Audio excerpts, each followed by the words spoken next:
Olá pessoal, aqui é o professor Frank, sou professor de História. Nós vamos trabalhar hoje sobre a composição étnica da população brasileira.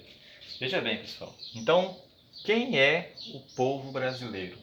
Como se deu a formação do povo brasileiro? Nós precisamos analisar que, diferente de outros povos, onde você tem uma característica étnica principal, como por exemplo os bolivianos, são povos praticamente que não sofreram influência de outras nações, são povos de maioria indígena. Já no Brasil, nós temos um país multicultural, ou um Brasil, né, de diversidade étnica. A gente até fala que nós somos um povo miscigenado, ou seja, de mistura. Então nós temos três importantes povos que contribuíram com a formação do povo brasileiro. Foi o europeu, o africano e o nativo. E aí o cruzamento desses povos produziu o povo brasileiro, produziu essa mistura, né? Então, olha, veja bem, o europeu e o nativo, né, que é o branco e o índio, o cruzamento desses povos promoveu a formação do mameluco. O europeu e o africano formou o mulato.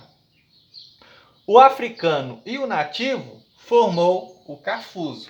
Então, mameluco, mulato e cafuzo são as formações brasileiras, né? Então, esses povos vão compor o povo brasileiro. Nós sabemos então que os nativos aqui já estavam, foram chamados de índios porque se pareciam muito com os povos da Índia, e no qual era a principal rota de comércio que se tinha por volta do século XVI. E aí nós tínhamos também os povos africanos, que com o desenvolvimento do mercantilismo, tema esse que já foi trabalhado em nossas aulas, ou seja, mercantilismo, foram as potências europeias que saíram em busca de colonizar outras áreas. E aí eles colonizaram a África, a Ásia e a América. Então, dessa colonização da África surgiu o tráfico negreiro, né? Então, pessoas que eram trazidas da África para o Brasil. Estima-se que cerca de 4 milhões de escravos tenham vindo para o Brasil. E estima-se que a metade dos escravos morreu antes mesmo de chegar aqui no nosso país, em decorrência das péssimas condições que existiam nos navios negreiros. Esses são as principais berços étnicos que nós temos da língua indígena, dos povos indígenas, né? Então nós temos os Carajás, os Bororós, Caigangue e Yanomamis. Então esses são os 4 principais raças indígenas. Mas nós temos diversos grupos étnicos indígenas espalhados pelo Brasil. Como vocês sabem, esses povos sofreram intenso extermínio. Tema esse que já foi pauta de nossas aulas, que é a falta de apoio das políticas de governo quanto a esses grupos nativos. Goiás, né, que até então no mapa abrigava o Tocantins, então essa região se formou graças ao processo do ciclo do ouro. O ciclo do ouro em Goiás foi de 1735 a 1750, um curto período aí de 15 anos. Mas esses 15 anos no século XVIII foram suficientes para colonizar Goiás, principalmente as margens dos rios do rio Tocantins. Então, as rotas de minério se davam principalmente aqui na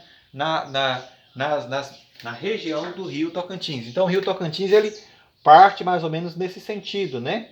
Então, nessa região do rio Tocantins, nós tivemos o surgimento de Goiás Velho, aqui nós tivemos Pirinópolis, né? Mais a norte nós tivemos a região de Cavalcante, e lá mais acima, onde hoje é Tocantins, nós tivemos Porto Nacional. Então foram as primeiras localidades que se desenvolveram graças à presença indígena. E nós temos hoje no nosso Tocantins regiões aqui próximas onde existe grande presença de pessoas negras de origem escravocrata, né? Então, por exemplo, Paranã, nós temos também arraias, né? Regiões onde tem grande presença de negros na atividade, né? Então são regiões que têm grande presença de negros. Se nós formos observar dentro do nosso país, nós tivemos no sul do Brasil maior predominância de europeus, de alemães, né? Concentrando-se nessa região. Por isso que no sul do Brasil há maior presença de pessoas brancas na sua composição. Esses escravos que vieram para trabalhar na cana-de-açúcar ou no café se realocaram principalmente nessa região de sudeste a nordeste, principalmente concentrado aqui na região da Bahia. Então aqui na Bahia nós temos uma grande presença de Bahia, Pernambuco, grande presença de pessoas descendentes de escravos. E na região norte praticamente não sofreu grandes influências europeias. Os povos nativos compõem esse povo. Por isso que nós temos essa mistura, negro, nativo e europeu, misturando, promovendo essa combinação étnica que é o povo brasileiro. Vale ressaltar que nós tivemos, então, as práticas de escravidão no Brasil até o ano de 1888, de 1534 a 1888, né? Então foram povos que foram sempre marginalizados, esquecidos pelo Estado. Nós tivemos o grande extermínio de povos indígenas e, inclusive, é pauta de uma outra temática da aula, que é a democracia racial. Então a democracia racial é o quê? Viver em um lugar onde não se julgue a sua composição étnica, o seu grupo étnico. É viver em um lugar onde não se existe racismo em decorrência da sua origem racial.